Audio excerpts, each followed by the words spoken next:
Hi, my name is Dadon. I'm calling from Students for a Free Tibet. I'm calling in regards to Drupchen Tsering, the monk who recently self-immolated in Kathmandu on February 13th. So, as you may know, it's been 29 days since the Nepali authorities have taken his body and they're refusing to give it back to the Tibetan community. Well, a bunch of people have actually tried to get the body back, but they're not giving it back.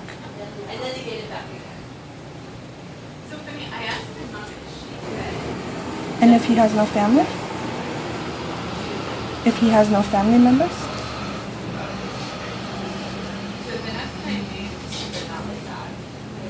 So what is he, or what is supposed to happen if he doesn't have any family members who can claim him? Uh-huh. Uh-huh.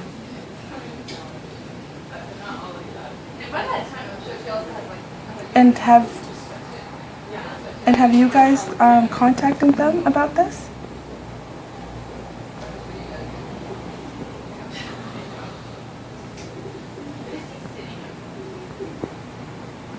Okay.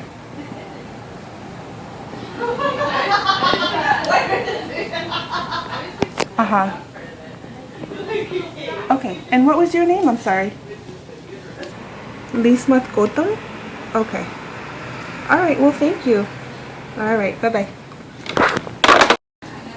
So I just spoke to the second secretary of the Nepali embassy in DC.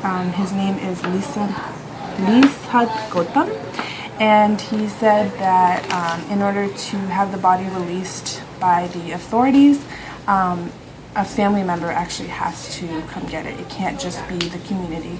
And I asked him, well, what happens if he doesn't have any family members? And he said that that's a decision that the Home Ministry has to make.